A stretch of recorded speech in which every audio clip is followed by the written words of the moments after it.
Assalomu alaykum, hurmatli ko'rmanlar. Uyg'ur axborot markazining xabarlar programmasiga xush keldinglar. Men Muhammad Izzat. Bugun juma.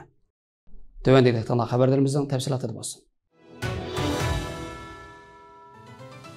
Xitoy Tangirtaq xabar torining 2-ayning 1-kundagi xabarda bildirilishicha, 31 yanvar kuni atalmış Şinjan xalqaro savdoni ilgari surish kengashi sohibxonlik qilgan Xitoy korxonalari Turkiya iqtisod savdo vakillari umumi bilan hamkorlik va suhbat yig'ini o'tkazgan.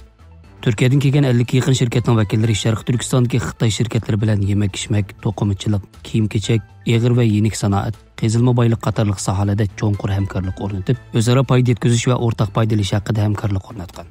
Sharq Turkiston atalmış bir belbog' bir yo'l tashabbusining yadrolik rayoni bo'lish sifati bilan Xitoy Turkiya hamkorligini kuchaytirishda turtkilik rol o'ynaydi. Yaqin yillardan buyon Xitoy Turkiya bilan turli sohalarda quyuq aloqa bog'lab va hamkorlik o'rnatib kelgan edi. Xitoyning Sharq Turkistonda o'tkazgan bu qatimliq 2 yig'indan keyin ikki taraf korxona va gruppalar yaqindan almashtirish berib, dastlabki aloqa mexanizmi o'rnatgan. Sonliq ma'lumotlarda ko'rsatilishicha, 2023-yil Sharq Turkiston Turkiya orasidagi umumiy import-eksport miqdori 730 million yuan yetib, buning ichida Sharq Turkistondan Turkiya qilingan eksport summasi 670 million yuandan oshgan. Import umumiy summasi bo'lsa 600 million yuan yetgan.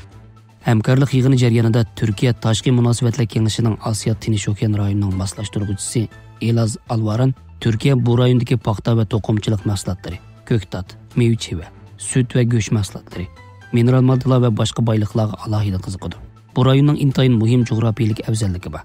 Biz Xinjiang orqali Xitoy bozoriga ishga ketishni va bu rayondagi korxonalar bilan hamkorlik o'rnatishni intayin umid qilamiz.